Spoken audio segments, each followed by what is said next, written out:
আল্লাহ এক ও অদ্বিতীয়, তারা আল্লাহকেও মানত, আল্লাহকেও বিশ্বাস করত, আল্লাহর কথা স্বীকারও করত। তারা তাওহীদ ফি আসমা ওয়া সিফাকে মানত, তারা তাওহীদ আল উলুহিয়াকে মানত, কিন্তু তারা তাওহীদ আর রুবুবিয়াকে মানত না। রুবুবিয়া মানে সৃষ্টি যার, আইন চলবে তার। কোন আহলে হাদিস বাচ্চা কি প্রচলিত রাজনীতির গণতন্ত্রের সাথে জড়িত আছে না নাই, ওই ব্যক্তির ঈমান নাই, সে মুশরিক। এখানে আর কোনো ফতোয়া অথবা এই ব্যাপারে আর কোনো আয়াত হাদিস পেশ করলাম না। একটা কথা, যে ব্যক্তি গণতন্ত্র মেনে জীবনযাপন করে, হজ করলে, নামাজ পড়লে, উমরা করলে এবং জিহাদ করলেও, কাবা ঘরের খাদেম হলেও সে ব্যক্তি মুশরিক।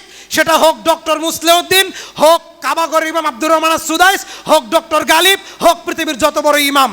গণতন্ত্র কোরআনের বিরুদ্ধে, হাদিসের বিরুদ্ধে, ইসলামের বিরুদ্ধে। বাংলাদেশ সংবিধানে 30টা কোরআন বিরোধী আইন আছে। কোনো মুসলিম যদি বলে আমি আলিফ মানি না, কিন্তু নামাজ রোজা ঈমান ঠিক আছে, সে কি মুসলিম না কাফের? কথা বুঝে উত্তর দিবেন। আমি বলবো না ঠিক না বেঠিক, এটা আমি বলবো না। আমি বলবো আপনি বুঝে আগে বুঝেন, আগে শোনেন, তারপরে বলেন। আল্লাহ বলছেন সূরা বায়না আয়াত 43, আয়াত 44, হে নবী ফাসআলু আহলা যিকরি ইন কুনতুম লা তা'লামুনা বিল বাইনাতি ওয়াজ যুবুর ওয়া আনজালনা ইলাইকা যিকরা লিতুবাইয়িনা লিন-নাস। তোমরা যারা জানো না তারা, যারা জানে তাদের কাছে জিজ্ঞেস করো, যারা জানে তারা তাদের কাছে পেশ করবে বিল বাইনাতি ওয়াজ যুবুর, সুস্পষ্ট দলিল প্রমাণ সহ। সুবহানাল্লাহ। ওয়া আনজালনা ইলাইকা যিকরা, হে নবী আপনার প্রতি এই কোরআন নাজিল করেছি, জিকিরের কিতাব না। চরমোনাই তরিকায় প্রত্যেক বৃহস্পতিবারে মসজিদের এক কোণায় বসে ইল্লাল্লাহ ইল্লাল্লাহ জিকির করার জন্য কোরআন নাজিল করি নাই। এই কোরআন শুধু সালাত, সিয়াম, ইবাদত, মানুষ মারা গেলে তার পাশে বসে তেলাওয়াত করবেন, এজন্য নাজিল করি নাই।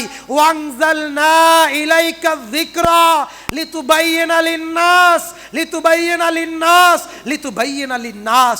মানুষের সামনে, মানুষের ভাষায়, জাতি যেই ভাষা বুঝে সেই ভাষায় এই কোরআন জাতিকে বুঝাই দেন। সুবহানাল্লাহ। অথচ আমার দেশের বড় টুপিওয়ালা, বড় জুব্বাওয়ালা, দেওবন্দি আলেম অথবা বড় বড় আলেম আরবি ভাষায় খুতবা দেয়, 50 বছর আরবি ভাষায় খুতবা দেয়।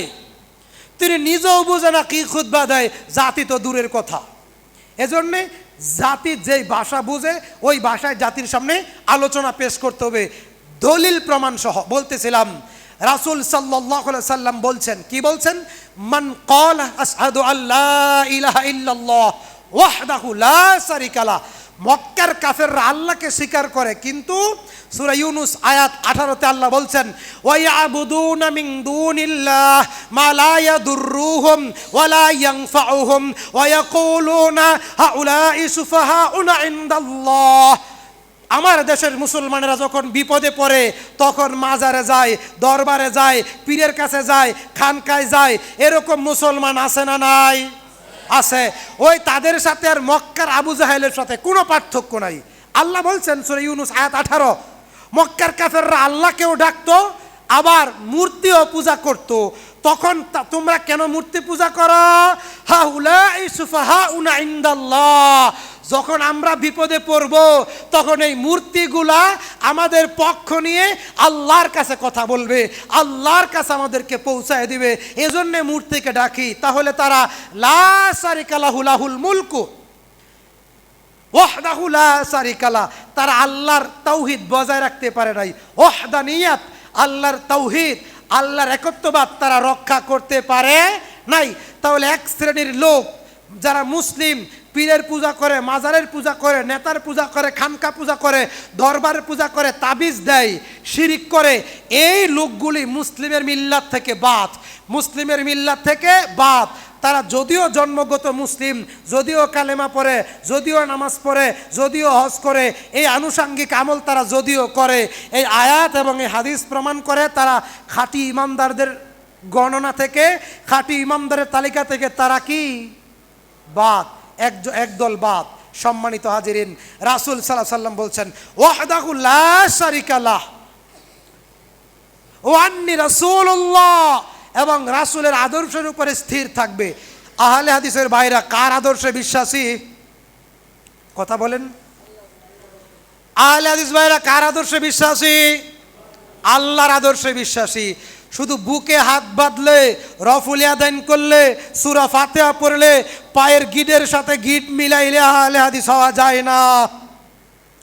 এই সুন্নতগুলো মানলেন তবে আপনি নামাজে আহলে হাদিস। আহলে হাদিস বুঝেন কি? আবার একদল ফিতনা, আরেকটা ফিতনা এই এলাকায়ও আছে, কম আর বেশি, যে আহলে হাদিস পরিচয় দেওয়া যাবে না, হানাফি পরিচয় দেওয়া যাবে না, পরিচয় হবে মুসলিম। এটা একটা নব্য ফিতনা। এটা দেওবন্দি গণনার কিছু অতিরিক্ত সুফি এবং দেওবন্দি গণনার কিছু আলেম ভাই, তারা নিজেকে সালাফি আকিদা, সহিহ আকিদা দাবি করে, তারা নিজেদেরকে মুসলিম পরিচয় দেয়। তারা খুব সূক্ষ্মভাবে আপনাদেরকে আহলে হাদিসের পথ থেকে, সলফে সালেহিনদের পথ থেকে, মানহাজে নবী মুহাম্মদ সাল্লাল্লাহু আলাইহি ওয়াসাল্লামের পক্ষ থেকে, মানহাজুস সাহাবার তরিকা থেকে আপনাকে পথভ্রষ্ট করে অন্য তরিকায় নিতে চায়। এজন্য আপনাকে এই ব্যাপারে জ্ঞান থাকতে হবে। কাজে আমরা নব্য ফিতনা সম্পর্কে আপনাদেরকে অবগত করে গেলাম। যারা বলবে আহলে হাদিসের কথা কোরআন হাদিসে নাই, নিজেকে কোরআনে আছে আনা মিনাল মুসলিমিন, মুসলিম পরিচয় দাও, এটা আরেকটা ফিতনা। এটা থেকে আপনাকে সাবধান থাকতে হবে। বলতেছিলাম ও আন্নি রাসূলুল্লাহ, যে ব্যক্তি রাসূলের আদর্শের কথা স্বীকার করবে, বিশ্বাস করবে, তার উপরে দৃঢ় থাকবে, ফায়ুহজাবানিল জান্নাহ, সে যখন কিয়ামতের দিন আল্লাহর সামনে দাঁড়িয়ে যাবে, সে যখন কিয়ামতের দিন আল্লাহর সাথে সাক্ষাৎ করবে, আল্লাহ তাকে জান্নাত থেকে বঞ্চিত করবেন না। সুবহানাল্লাহ। عن أبي هريرة رضي الله تعالى عنهما قال قال رسول الله صلى الله عليه وسلم من قال أشهد أن لا إله إلا الله وأني رسول الله لا يلقى الله بهم عبد غير شك فيحجب عن الجنة, যে ব্যক্তি তাওহীদের স্বীকারোক্তি দিবে, তাওহীদের উপরে দৃঢ় থাকবে, রাসূলের আদর্শের কথা স্বীকার করবে, রাসূল সাল্লাল্লাহু আলাইহি সাল্লামকে নবী হিসেবে, রাসূল হিসেবে মেনে নেবে, তার আদর্শের উপরে থাকবে, সে যখন মৃত্যুর পর আল্লাহর সামনে দাঁড়াবে, ফায়ুহজাব আনিল জান্নাহ, আল্লাহ তাআলা তাকে জান্নাত থেকে বঞ্চিত করবেন না, জান্নাত দিয়েই দিবেন। আলোচনার বিষয় শিরিক বিহীন ঈমানের মর্যাদা। রাসূল সাল্লাল্লাহু আলাইহি সাল্লাম 323 নম্বর হাদিস সহিহ মুসলিম, রাসূল সাল্লাল্লাহু আলাইহি সাল্লাম এবং ইবনে উমর ঘরের ভিতরে বসে ঈমানের আলোচনা করতেছিলেন। কিসের আলোচনা? ঈমানের। বান্দার সাথে আল্লাহর সম্পর্ক হয় আমলের ভিত্তিতে না ঈমানের ভিত্তিতে? বান্দার সাথে আল্লাহর সম্পর্ক দৃঢ় হয়, মজবুত হয় ঈমানের ভিত্তিতে না আমলের ভিত্তিতে? আমলের, ঈমানের। কিসের ভিত্তিতে? ঈমানের। ঈমান বাড়ে এবং কমে। যার নেকামল যত বেশি, তার ঈমানের চেতনা, ঈমানের পাওয়ার তত বেশি। ঈমান বৃদ্ধি পায় নেকামল করলে, নেকামল ছেড়ে দিয়ে গুনার কাজে জড়িয়ে পড়লে ঈমান কমে যায়। যাদাতুম ঈমানা, ঈমান বৃদ্ধি পায়। সম্মানিত হাজিরিন, এখন তো আমাদের দেশের ওয়াজ মাহফিলে ঈমানের কথা, ঈমানের আলোচনা খুব কম হয় এবং মানুষের কাছে এটা ভালো কম লাগে। বক্তা বসেই বলবে অমুক ব্যক্তি বেদাত করেছে, এটা বেদাত, এটা শিরিক, ওই বক্তা খারাপ, ওই বক্তা এটা সেটা। এটা মানুষের কাছে ভালো লাগে, কারণ আমরা তো মিডিয়ায় কাজ করি, এগুলো মানুষের কাছে ভালো লাগে। যদি আমরা বলি যে চরমোনাই পীরের 14টি কুফরি আকিদা আছে, দেখবেন এই ভিডিওটা অনেক ভাইরাল হবে।